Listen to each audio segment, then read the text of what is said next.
and good morning. Today, we are bringing to you Michael Sgro. He is a local phenomenon here in Central New York. he, he is Sgro Leadership Coaching. And what a great opportunity to talk about empathy this morning. Wonderful. Good morning, Kristen. Good morning. So we all want to know what you do and what brings you here today. And so let's start with, what would a typical day be for you weeks ago? Let's go back. Let's go pre-pandemic, zombie apocalypse, and learn about what you were doing then. Sure. Just as a even further back look, I had always found myself in whatever community I was in, locally, in my family, people down the street. I always found myself as a helper. And when I started my business a few years ago, I knew that the core component was going to be around helping other people. And so pre-pandemic, last number of weeks before, I was helping people with their professional development, their skills, their emotional intelligence, helping them grow within their business, whether they were the business owner or an entry-level employee. And the work is so incredibly enriching to be in a space of vulnerability with people who are sharing so much. I call it raw materials, information, data about how they're approaching their work, and working hand in hand to experiment with ideas, usually potentially some things that might be blind spots to them, and really, frankly, just being enriched by that kind of communion with another person, and work so intimately with them. And so the work is so enriching, and it's based on a model. When I started the business, my business model is quite simple. Although some business leaders would say it needs to have some more detail in it, but my model is this: it's a triangle, and at the base of the triangle is community development. And so I offer a wide range of free to low cost opportunities that I host. I see myself as the community RA. In college, I loved being an RA. And so being the person that facilitated conversation and dialogue and helping and running programs. And so that's the base of my business model. So I get to be a full-time RA every single day. And the next layer is training. And so folks will hire me to do training at their organization, whether that's effective communication, teamwork, collaboration, understanding emotional intelligence. And then finally, at the top of the pyramid is one-on-one coaching. And so spend probably anywhere from 15 to 20 people a month in sort of a one-on-one coaching situation. And I take them through my leadership program. And it's a year-long investment. And we work hand-in-hand, one-on-one through the methodology that I've designed, but based on their goals. So it's not about the goals that I might have, it's about their goals. And so whatever they're choosing to pursue, I want better and more enriching employment. I want to be the boss someday. I want to start a business, or my business is not as effective as I need it to be. And so it depends really on what folks are coming in with in terms of their goals, but it's enriching to see people graduate and see their goals accomplished. And there's nothing more enriching. And because of my personality, a lot of folks sort of assume that I would love more forward-facing work. And for me, I love being behind the scenes. Mark that down, everyone on the internet. Folks probably wouldn't believe that about me, but I really value sort of being the helper in the background. And again, not about me. It's about the person achieving their goals. And so that's what I was doing pre-pandemic. Yeah. And, isn't that great that you can take as many courses online, you can do all kinds of things. You can say, well, I need this leadership thing, and I need to read this, and I need to do this, but to actually have develop what you want, develop what you think you want to do, or how you need to fulfill your purpose, and then work on that directly. I mean, that just goes so far beyond everything that we could read to ourselves. So That's right. I appreciate that. People talk a lot, and you have as well, about your purpose, right? And Yeah. aligning yourself to your purpose. And I tell you, finding that has been the most rewarding thing I've ever done in my life. And so for me, when I really built this business around the idea of actually helping and really being in communion with other people, whatever level of relationship they want, free, low cost, one and done sort of scenario, to intimate coaching. For me, it's not about the money. I make money to sustain myself, but the goal isn't that. The goal is motivation of the folks who are wanting to work together. Right. So I'm enriched by extraordinarily motivated people, Yeah, and while I'm absolutely. a good inspirer, motivation of somebody, it's amazing to see it and feel it and be Yeah. around it. Well, let's talk about how you've adapted. Yeah. So what's changed, and what kind of adjustments have you made to adapt to our new today? Sure. I think when when things started getting a little real, I had shared pretty early on with clients sort of all of my practices, so that folks were comfortable with even still coming into the office training center. It had been my practice already that I would wipe down and disinfect the tables after each client, and cleaned my space, and all those things I was doing already. But I wanted to reinforce that we're going to be okay, and that I was on top of how I performed the business, so they felt comfortable. But also said, one, that talking about the whole thing is welcomed and there is no judgment on it. I wanted to create a space that felt okay to dialogue, whether in person or remotely, in our work, but that it's welcome. And so, in fact, some of my clients took the messages I had shared and actually made them part of their business model, which was really wonderful, just to see that I could even help in how people were talking about this in their own businesses. And so that was really neat to sort of see, and people really just engage in how they were feeling and how this was impacting their work, their community, their families. And then pretty quickly we moved to a decision, probably the very week I sent that message, probably on Sunday night. By that Friday, it was clear to me that everything would need to be remote. And so we moved quickly to just a remote situation. Several of my clients had already been remote. They are outside of the area. And so there was no real change or me getting used to sort of how to do, what we do. The important part of a coaching relationship is this sort of engagement one-on-one. And so we could certainly do that online. In fact, it saves people travel time. and so there has been some interesting adaptation by moving to this format, that I think is flexible for folks. I'm finding that I'm probably rescheduling sessions, much more so now, because I've just become very flexible as to the rhythm in which we meet. I've extended my hours, and so I'm coaching up to midnight each night, potentially, if someone needs to wait till the kids go to bed, because they're in a house that's full of noise, and on the weekends. And so I start as early as 7 o'clock in the morning and can go as late as midnight, depending on the schedule of the person. I'm just as flexible as I can be, because coaching won't work if you're not okay. Yeah. So we could talk about a lot of great things, and I might give you the cure to this or that, or understanding of this.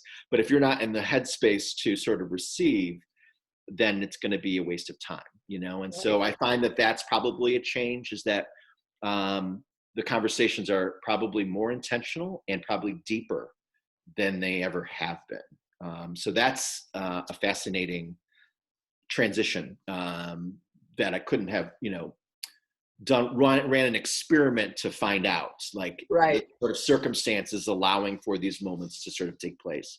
The programming I typically do, sort of that community development bucket, has expanded in its reach, largely because of the internet. And so some of the things that I do typically, I would have maybe a group of 8 to 10 in the office to talk about emotional intelligence, and run a series, and now doing it online, just being able to reach more people, or it seems that maybe folks are ready to talk about these topics.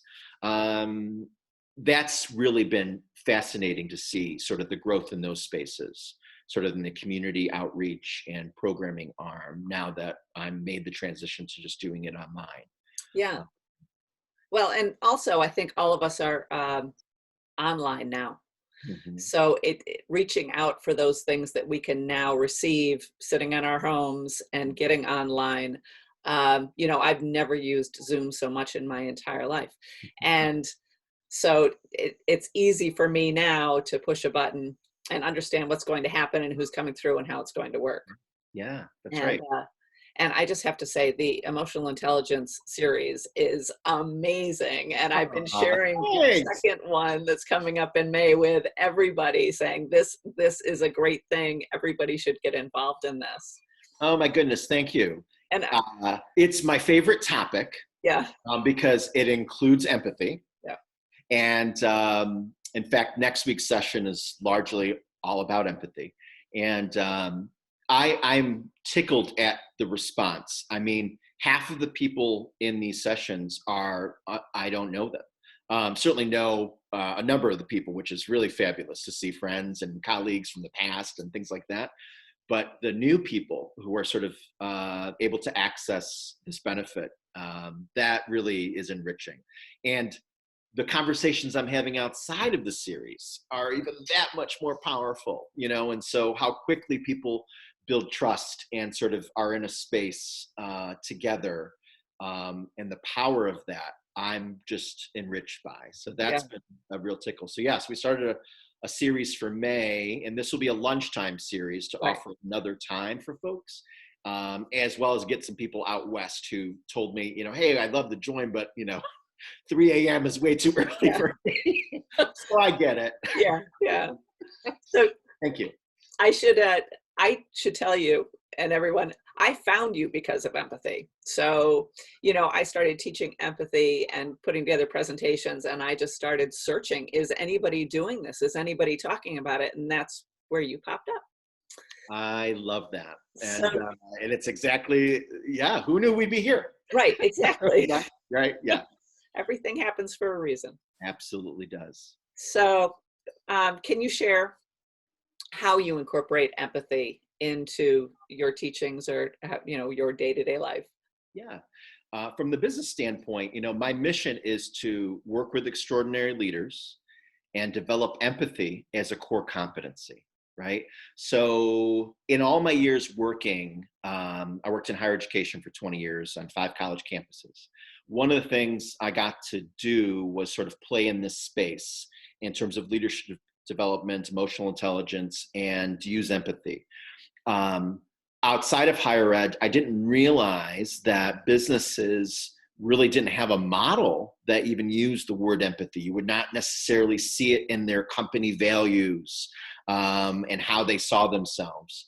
And even when they might have empathy, the word, in their corporate website, internally, they weren't performing it. Right. And so for me, I saw that there was a market need for this specific training. And I see this as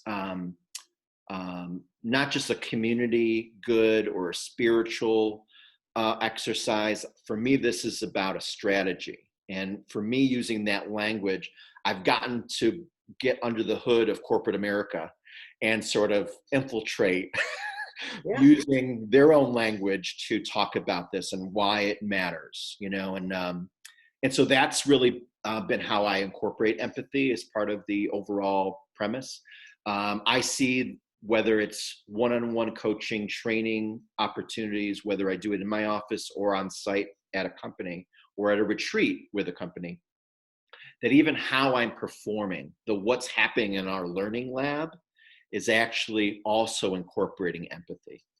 So it's a how for me, it's a what, it's a who, Yeah. it's a why, it's all the things, if you will, and and then folks passing it on, right, and really using it as a tool to activate their leadership, activate community, activate their business, activate period, right?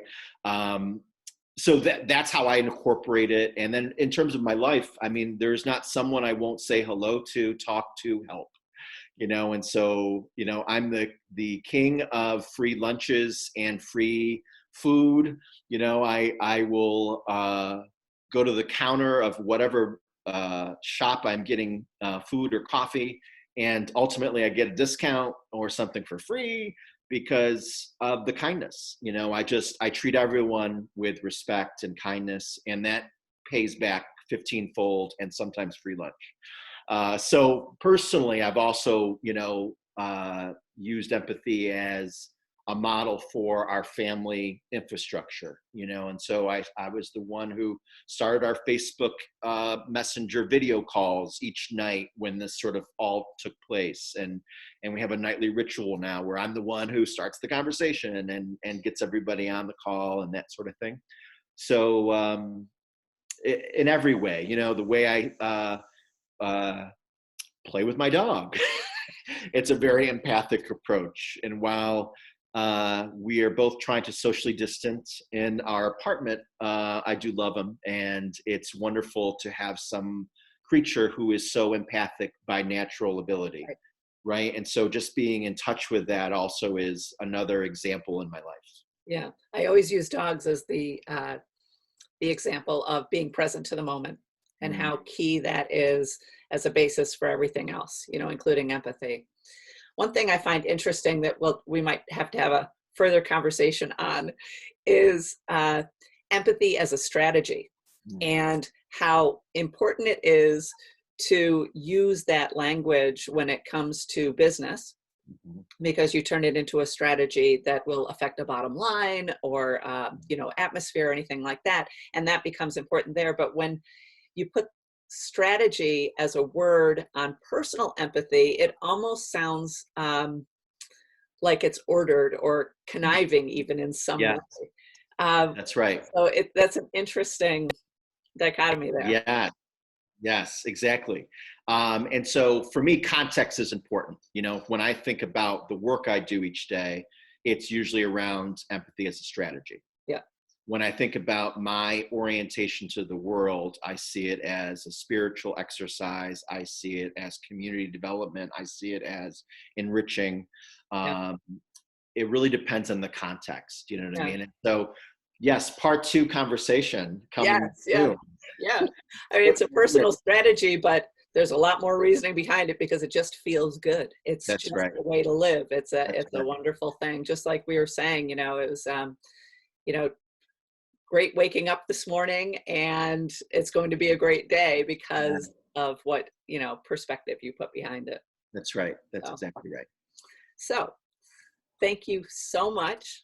Obviously we could go on for hours here, but let me know, is there anything else that you'd like to share before we end this? Sure. Just in general, I'm helpful to anyone who asks. And so for the business, I pre-pandemic and now certainly complimentary coaching is always available. Oftentimes people just need one safe space to fall. And it's actually an emotionally intelligent behavior to talk to someone who's not emotionally invested in your issues. And so I can act in that space for people who don't know me, who will get some sound advice / safe space to dialogue about what might be going on. And so I will continue to offer that. And my website is michaelsgro.com, and folks can just book that online. And again, I'm available all the time. Yeah. And there's not somebody who I've not ever met with who needed it. And so I will continue to do that. And I will attach your website so people know how to reach you, and how awesome to be able to offer something like this when so many people desperately do need it right at this time. So thank you, thank you, thank you. Have a great day. You too. Thank you. I'll talk to you soon. Bye, Kristen. Bye.